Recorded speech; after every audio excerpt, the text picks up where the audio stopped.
When I was a kid, I used to think that pork chops and karate chops were the same thing. I thought they were both pork chops. And because my grandmother thought it was cute, and because they were my favorite, she let me keep doing it. Not really a big deal. One day, before I realized fat kids are not designed to climb trees, I fell out of a tree and bruised the right side of my body. I didn't want to tell my grandmother about it because I was scared I'd get in trouble for playing somewhere I shouldn't have been.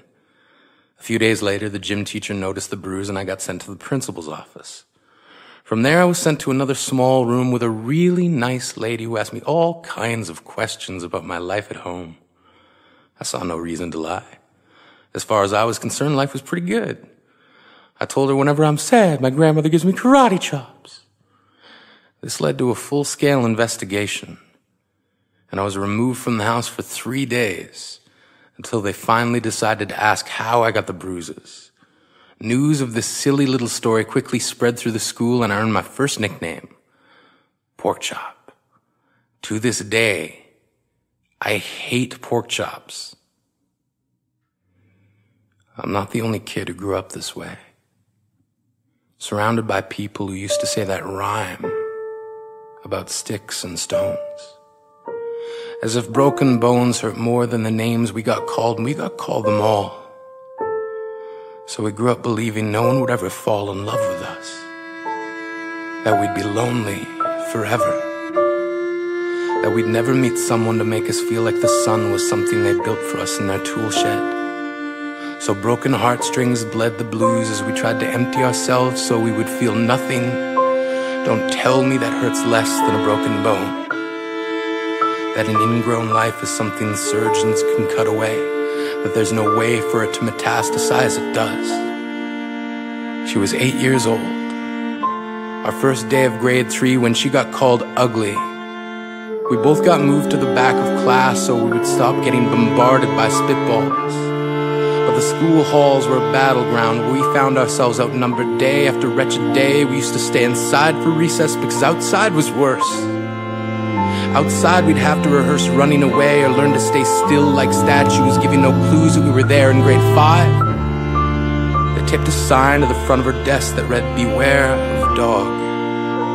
To this day, despite a loving husband, she doesn't think she's beautiful because of a birthmark that takes up a little less than half her face.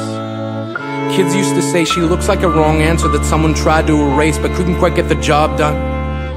And they'll never understand that she's raising 2 kids whose definition of beauty begins with the word mom, because they see her heart before they see her skin, because she's only ever always been amazing. He was a broken branch grafted onto a different family tree, adopted. Not because his parents opted for a different destiny. He was 3 when it became a mixed drink of 1 part left alone and 2 parts tragedy. Started therapy in 8th grade. Had a personality made up of tests and pills. Lived like the uphills were mountains and the downhills were cliffs. 4/5 suicidal, a tidal wave of antidepressants, and an adolescence being called pauper. 1 part because of the pills, 99 parts because of the cruelty. He tried to kill himself in grade 10 when a kid who could still go home to mom and dad had the audacity to tell him, "Get over it." As if depression is something that can be remedied by any of the contents found in a first aid kit. To this day, he is a stick of TNT lit from both ends. Could describe to in detail the way the sky bends in the moments before it's about to fall.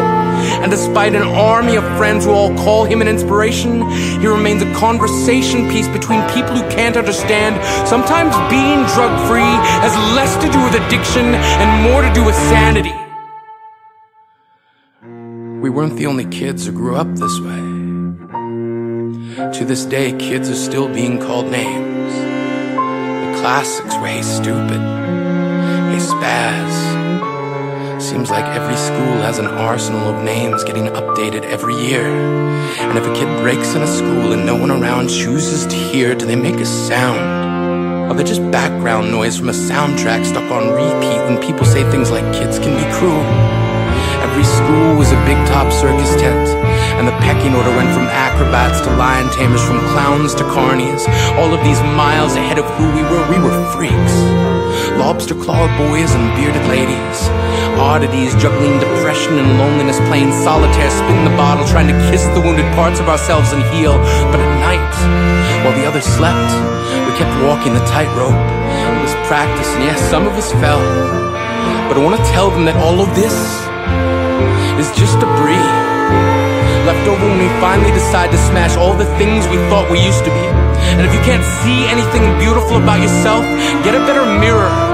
Look a little closer. Stare a little longer. Because there's something inside you that made you keep trying despite everyone who told you to quit.